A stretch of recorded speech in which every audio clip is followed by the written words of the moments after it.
So we want to use the path of least resistance when we're looking to become more efficient and use less energy with a similar outcome. But when we want a different outcome, we're probably going to need to put energy into that.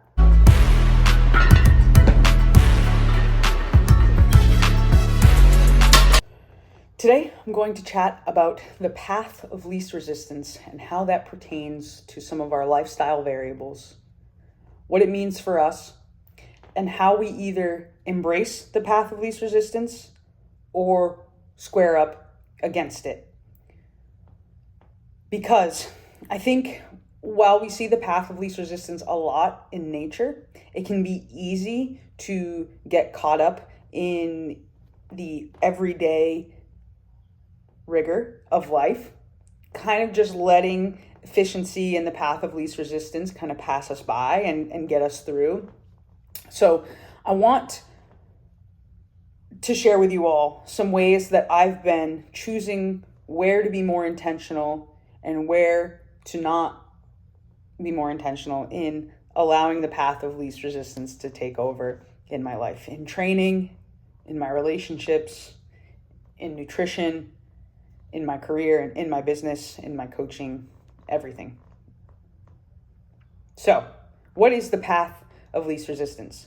The path of least resistance is a theory from science that molecules, substances, and energy moves in the direction of least resistance.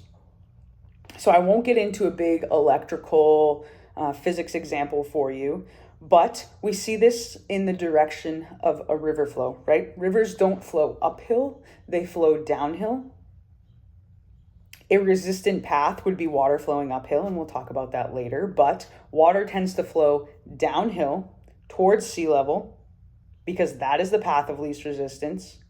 When we see a river flow, it's not flowing up the banks randomly, right? It's following that valley that water has previously created for it. That is the path of least resistance. So the things that we do before can create a path that will create resistance, right? And that's how our habits tend to kind of roll into one another. We see the path of least resistance in lightning strikes, and that's where energy kind of comes in. I wanted to cover substances and energy as I did in my definition. So why the path of least resistance? Because it brings efficiency. Like I said before, water flowing through the earth and creating a valley for the water that's flowing after it to roll through is going to keep it in that path. That is, it's creating the path of least resistance, and now it's going to follow that path. So the first time you do something, you might be clearing out some land and you might be the first water running through that valley, right? The second time, you're going to continue down and you're going to keep going until you build the path of least resistance and until you find the end, right? That is efficiency. You're becoming more efficient every time you complete that same task due to the path of least resistance. If there was more resistance, it would cost you more energy, and therefore we would be less likely to head towards it. Because imagine if the earth had to provide the energy to pump water uphill. We wouldn't have any water at the top of mountains. We wouldn't have any water on hills, which are major crop sources in some countries.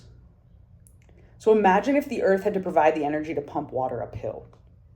We'd rarely have water above sea level. It would require so much energy to get up there. The path of least resistance creates efficiency. We have more or the same gain for less energy costs.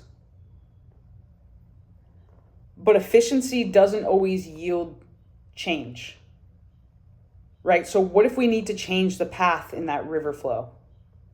What if for some reason the end of it is flowing right into a village? We need to create change, and that takes intent, right? That might take going to create a lesser path of resistance by digging a new channel for the water to flow somewhere away from the village where we won't have flooding in everyone's homes.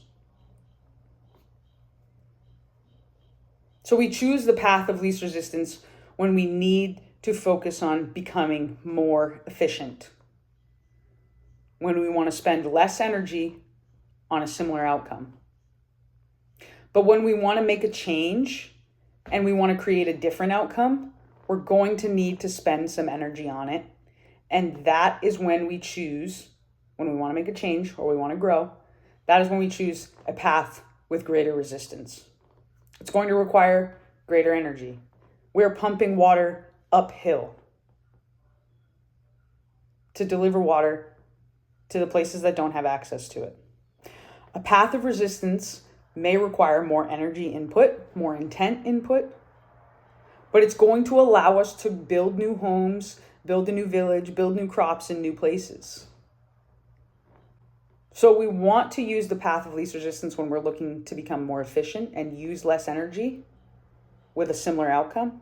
But when we want a different outcome, we're probably going to need to put energy into that. We're going to need to dig a channel to divert the water. So if the path of least resistance isn't always the best, how do I know when to choose the path of resistance? I've shared a couple questions that I like to ask myself below in the description. So I want you to take a look at those and utilize some of those in your own reflections. Reflection is going to be my big answer here. The best way that you're going to know whether or not taking the path of least resistance or taking a path of resistance is best is going to be based on your experience. And the way that we recognize that is through reflection. And the way that I like to reflect is through asking myself a series of questions relating to the context of the topic, about the topic itself, how it affects other variables. Does it affect other variables? If it doesn't, then cool. But reflection is how I take a big 50,000 foot view, top down, to see everything and how each of these little puzzle pieces fit into the puzzle. Reflection is your 50,000 foot view. It gives you the ability to see more than just the topic and also what's going on around it. Okay, so check the description below for those questions that I use. If you got this email in Powerlifters Playground, you'll also have those questions in an email. But take a minute, reflect. Are you relying on the path of least resistance?